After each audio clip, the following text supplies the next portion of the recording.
Hi you guys, welcome back to Jalopy Beer Reviews. Today we are filming a brand new episode of the 100 Beer Challenge and we're doing a very familiar beer. You would have seen it by the title. We are reviewing and tasting Heineken from the Netherlands. Thanks for tuning in again, folks, and let's get on with it, shall we? So then, let's learn a bit of history about this world-renowned beer then. So in the year 1841, a gentleman called Gerard Adrian Heineken was born into an Amsterdam family. In 1864, he buys a brewery called De Hooiberg, and in English that translates to the haystack. And he was a big fan of embracing the new methods and innovations of the time of brewing, and he actually became the first ever brewer on the planet to introduce a quality control lab, which is good. Obviously, we want the beer to taste nice, don't we?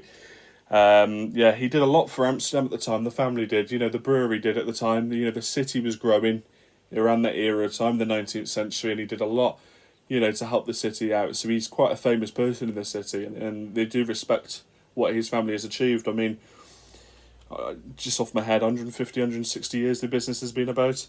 The name Heineken has been about since 1873, so that's when this beer was kind of produced for the first time. It says it on the bottle there, 1873.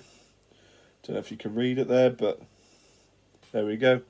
So yeah, a beer steeped in history in Holland or the Netherlands, and a very famous beer worldwide. Let's get trying it, shall we, guys? So then, before we get to the chance to actually guzzle the beer, I just want to talk about some of the tastes and aromas I have read on the internet. Well, first of all, I'd like to mention the A yeast that Heineken use. They call it the A yeast, and they discovered it in the 19th century. It is key to Heineken's characteristic taste of subtle fruity notes. Now, I've read on the internet, some people have said that it does have some subtle banana notes, subtle honey notes as well. And when it comes to actually tasting it, there is a good balance between bitterness and fruitiness. So that is something I'm going to look forward to. Heineken is a beer that I haven't tried in probably about 2 years now. In all honesty, it isn't probably a beer I would choose at a bar if there was the likes of Stella or Birra Moretti, a few other mainstream lagers, I would probably choose them. But today I thought I'd give it a good go at trying it. It's part of the challenge. I'll get the bottle opener, shall I?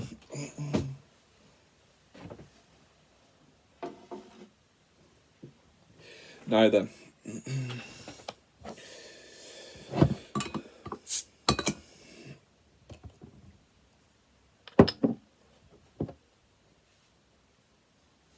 I have read on the internet also there can be a slightly strong skunky smell to some of the bottled Heineken. That's no fault of their own, I don't think.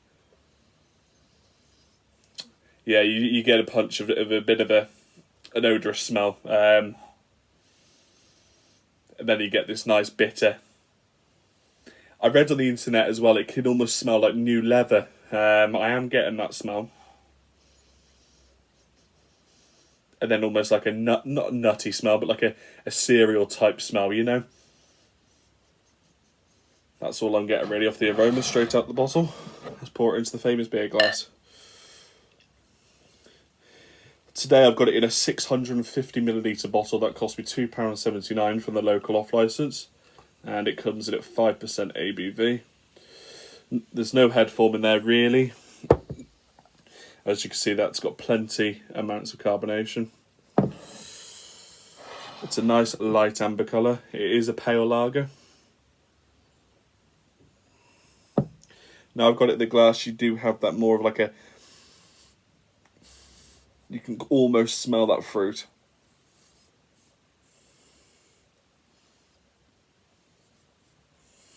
It's got like a bitterness to it, the aroma. I've poured it way too high in my glass. It's a bit heavy for me. Right, let's get guzzling, guys.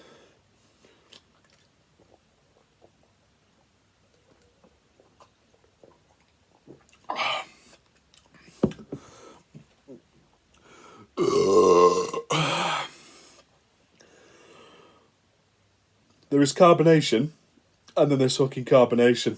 That, as soon as it touched my mouth, I felt like burping. That is a fizzy beer.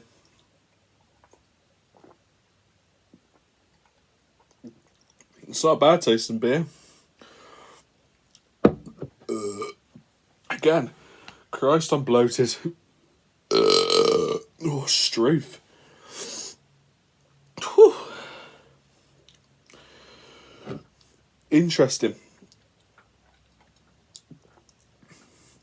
Although it is a famous beer, as I've said, I haven't tried it in a couple of years. So I am just kind of familiarising myself with that famous taste of Heineken.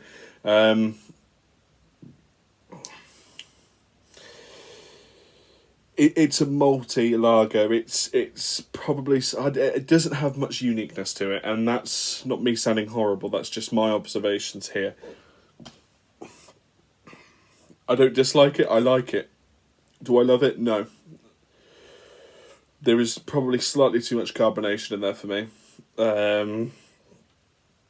It's refreshing, yes.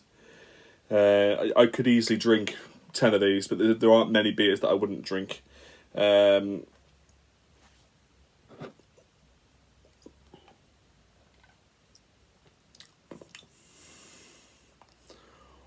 struggling to get the fruity notes of the taste.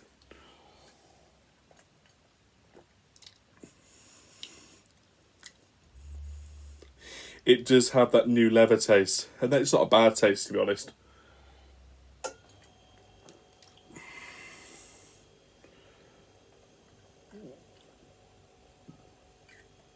It's lively, it's carbonated. That is just as fizzy as a bottle of Coke, and I'm being honest there. All I can say, and all I can take from the tastes, is the slight maltiness and the bitterness of the hops. In that respect, maybe it is a bit unique. There is a unique maltiness to it. If I'm being perfectly honest, I do think the carbonation does take away from the taste. It isn't the worst beer I don't think we've done for the series. It's really refreshing. It's nice and cold. I put it in the fridge. For today's score, I think I'm going to give it maybe a 6. Yeah, 6 out of 10. Once again, I just want to remind you guys that's not me reviewing beers as a expert. I'm not saying I'm an expert. That's for me, my personal tastes. For me personally, for the way I like it, it's 6 out of 10. There are better lagers out there for me that I enjoy more. I would recommend it. That's in a bottle. Maybe try it out of a tap. Or a can even, and maybe it won't be as carbonated as I've harped on about in this video. It does have a slight uniqueness to the malt, and to you can tell there is their own yeast, you know. Yeah, apart from that, standard lager, it's not going to set the world alight, but you're not going to dismiss it. You'll drink it and you'll think it's alright, I think. So in that respect, if you're out on the town getting pissed and that, I would recommend it. It's one of them, really, you know. You go down the local Wetherspoons, you have a quick pint, tidy, done and dusted, lovely jubbly. Apart from that, it's a decent enough lager. It's, as I said, you're not going to write home about it. But anyway, folks, let's get it off the board, off this lovely chart I've got here. And yeah, thanks for watching, guys, and I hope what I've said today has helped you decide whether you wanted to try Heineken. You probably all have anyway, but as I said, it's part of the 100 beer challenge, so I've got to do it. But there we go. Thanks for watching, guys. See you soon. So there we have it, folks. The 100 beer bucket list chart. And there are some of the other beers that I have tried previously on the channel. You should be able to see them video on a playlist that I've added onto YouTube. And here is our newest logo here. You've got the Heineken from Holland / the Netherlands, and it's the famous Red Star logo next to the famous Budweiser logo right there. Well, thanks for watching, guys, and see you soon for another video at Jolliper Beer Reviews. Thank you.